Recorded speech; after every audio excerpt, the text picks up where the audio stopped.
I hope all are you good. Now let's start chapter number 2, Kings and Kingdom. राजा और उनके साम्राज्य, कि कौन कौन राजा रहे हैं और क्या क्या उनके साम्राज्य यानी कि उनका राज्य कैसा रहा. Political development in India and outline 700 to 1200 CE, यानी कि राजनीतिक जो बदलाव हैं इन भारत में कब आया, 700 से 1200 ईसी के बीच में. किंग हर्षवर्धन डेथ इन 647 ईसा पूर्व was followed by A gradual breakup of his vast kingdom. ठीक है, उनके आपस में जो है वो टूटने के कारण राजा हर्षवर्धन, तो उसके बाद क्या हुआ, राज्य जो है बिखर गया. 800 से 12 ईसा पूर्व की बात है. A number of smaller kingdoms emerge across the subcontinent, वो मतलब डिफरेंट उसमें वो बिखर गया. These kingdoms brought about numerous changes in the country social. तो ये जो साम्राज्य था, ये जो इस समय का जो साम्राज्य आया, उसने जो है बहुत चेंजेस लिए, social, economical, political and cultural, यानी कि सोशल भी, सामाजिक भी, आर्थिक भी और राजनीतिक और सांस्कृतिक भी कई तरीके से उस ईसा में बदलाव आए. Tripartite struggle for Kannauj. Kannauj was the epicentre of all political development in north India during the long reign of king Harshvardhan.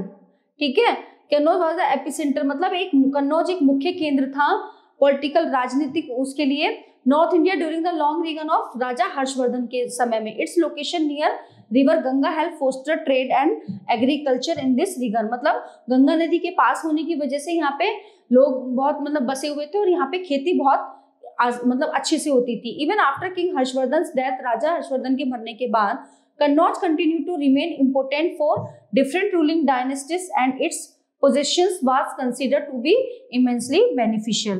This resulted in series of battles between the Gujara, Pratiharas, Rashtrakutas and Palas for control over the central Ganga valley in general, Kannauj in particular. तो उसने क्या किया, गंगा को वहां पे उस area को control करने की कोशिश की.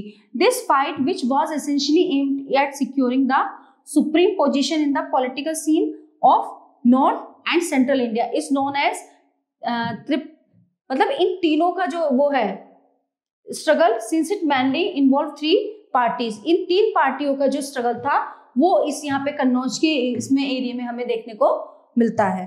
The 3 powers in the tripartite struggle. 3 power कौन कौन सी थी इनकी? The Gurjara Pratihara dynasty was founded by Harichandra during on the 6th century. Nagabhatta I was the first important ruler of this dynasty and his successors brought the wool of Gujarat and southwestern Rajasthan under their control. The Pratihara power reached its zenith under Bhoja or Bhoja I. 836 ईसा पूर्व की बात है. In the tripartite struggle, Gujara Pratiharas used Western India as a base. तो उन्होंने किसको use किया? West India को as a base use किया. The Rashtrakutas who were originally subordinates of the Chalukyas overthrew their master in 753 CE and established as independent dynasty under the chief Danti Durga. The term Rashtrakuta means a designated officer in charge of a territorial device called Rashtra. Initially they expanded their kingdom towards the south and the south west. तो इन्होंने कहाँ तक फैला लिया अपने राज्य को? South यानी कि दक्षिण और दक्षिण पश्चिम की तरफ को. द पाला dynasty was the founded by Gopala in the 8th century. ठीक है, पाला डायनेस्टी मतलब कैसे मतलब हुई? गोपाला ने 8th century में ही started as a ruler of a tiny principality called Pundravardhana near Bogra in present day Bangladesh. ठीक है, subsequently he included Wanga in his kingdom and gradually extended his control over the whole of Bengal. Pala ruler Devapala 810-850 ईसा पूर्व reasserted his authority in the east and the northern Deccan.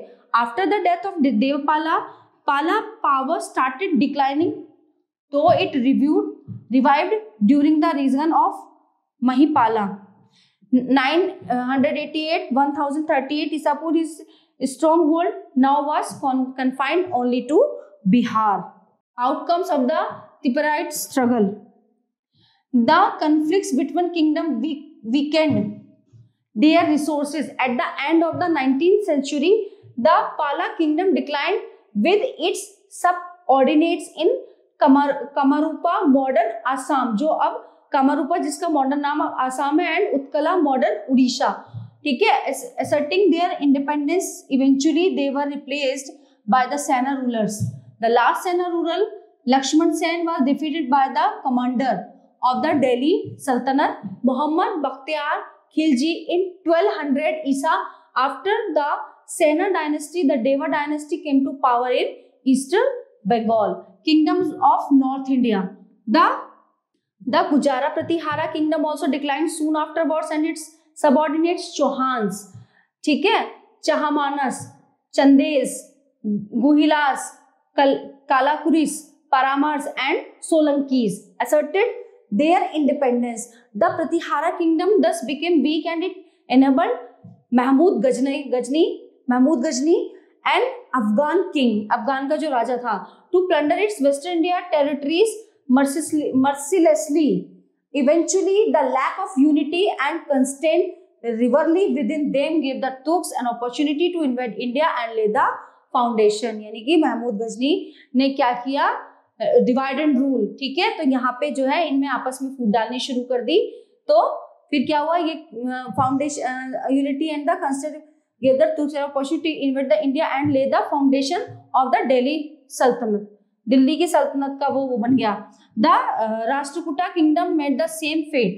One line of the Chalukyas who were their subordinates founded what come to be called the late Chalukya dynasty. This gave the final death blow to the declining Rashtrakuta kingdom.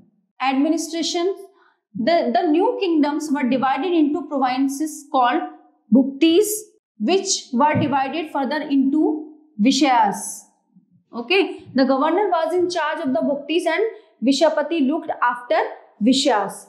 The village was the smallest administrative division under the village headmen supported by village committees. The kings of the newly emerged kingdom adopted high-sounding titles such as Maharajadhiraj and Tribhuvan.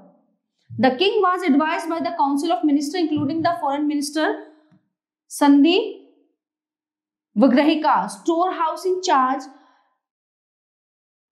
Bhandagrika, fort in charge Kotapal, commander of army Mahasenapati,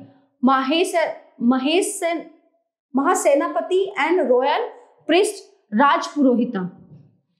The king maintained an army and also depended upon his feudatories for troops and armaments at the time of war. The king gave grants of land to many of his lesser kings or feudal lords instead of salaries.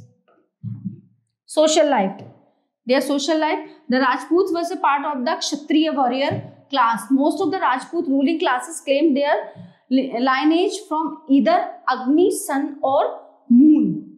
They enjoyed high status in society called Rajput. A new class of clerical staff emerged known as the Kayasth. Kshatriya, after that Kayasth. The position of women declined during the period. Many evil practices such as polygamy, sati, child marriage, etc. prevailed. तो क्या होता था उस समय? सती प्रथा, है ना, बाल विवाह, इस तरह सा. Economy. Agriculture was the primary occupation and land revenue formed the most important part of the state treasury. Both internal as well as external trade took place during this time. Shernis or trade guilds carried on trading activities. Trade prevailed with Southeast Asia, China, ठीक है, Mediterranean and Western world. India exported textile species, precious stones and imported ores and precious metals जो imported होते थे India से. The Rajputs are well known for their bravery, honor and Prestige in Indian history. तो जो राजपूत हैं वो जाने जाते हैं अपनी बहादुरी, ईमानदारी और अपनी प्रेस्टीज से, ठीक है। Some of the famous Rajput dynasties that ruled during this period were who the Gahadavalas of Kannauj, Chandelas of Khajuraho, Chauhans of Ajmer, Kalachuris of Tripuri, Paramaras of Malwa, Tomars of Delhi, Chalukyas of Gujarat, the Chahamanas of Chauhans, the Chahamanas were later known as the Chauhan. They ruled over the region around Delhi and Ajmer. पूरा उसको look after करते थे ये दिल्ली और अजमेर को Chauhans, like Prithviraj Chauhan.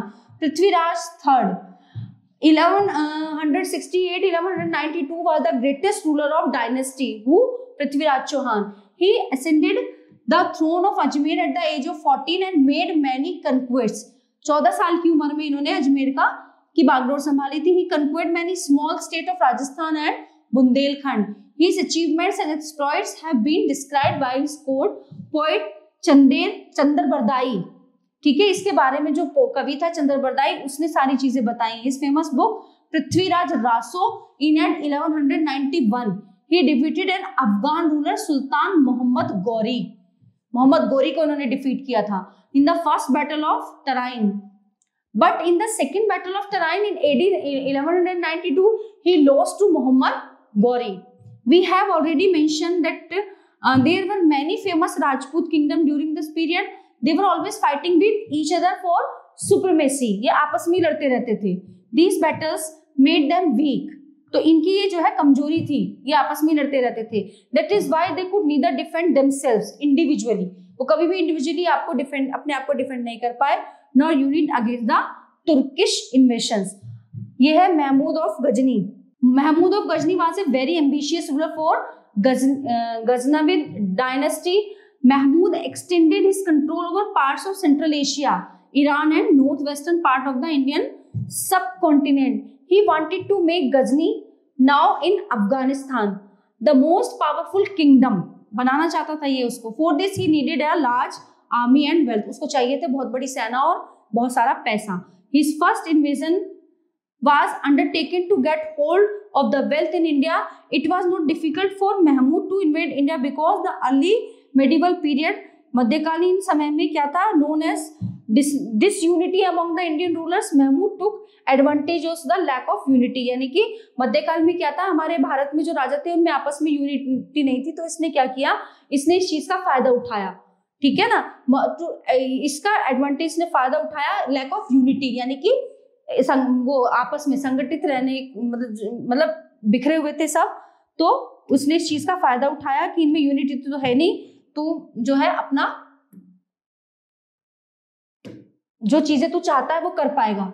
Mahmood raided India 17 times between 1000 ईसा पूर्व और 1025 से। The plunder at the Somnath temple in Kathiawar was the most notorious invasion. This grand temple was demolished and its wealth was carried back to Ghazni. Much of the wealth from India was used to construct the capital city of Ghazni. तो उसका जो सपना था वो धीरे धीरे पूरा होता जा रहा था। Mahmud wanted to know about the people living in the areas he invaded and conquered, and for his Mahmud patronized a scholar named Al-Biruni to write an account of the Indian subcontinent. This Arabic work called Kitabul Hind remains an important source of information for the historicism. Number Muhammad Ghori. Next, Muhammad Ghori was another invader. He was from Ghor, a small kingdom in present day Afghanistan. ठीक है, ये कहाँ पे था, कहाँ पे बसा हुआ था, अफगानिस्तान में गोर है, वहां पे। He was a vassal of Muhammad of Ghazni. However, with Mahmud's death, his dynasty declined and Muhammad took advantage of this situation, ठीक है, and made Ghor independent. उसको इंडिपेंडेंट बनाना चाहता था गोर को। He became very powerful after taking control over Ghazni's territories. He then conquered Multan, Peshawar and Lahore. This brought him to conflict with Prithviraj Chauhan of Delhi, which resulted in 2 battles of Tarain. ठीक है, तो क्या हुआ, इनमें आपस में जो है डिफरेंसेस आ गए। In 1191 C and 1192 C respectively Mohammad Ghori defeated Prithviraj Chauhan in the second battle. Okay, दूसरे बैटल में उसने उसको हरा, Tarain and establish the beginning of Muslim rules on India. फिर यहाँ पे जो है भारत में क्या हुआ, पृथ्वीराज चौहान को मारने के बाद यहाँ पे मुस्लिम राज हो गया इंडिया में। Now these are case study, तो all are you please read it carefully. I hope you all are enjoying this chapter. Thank you and have a nice day.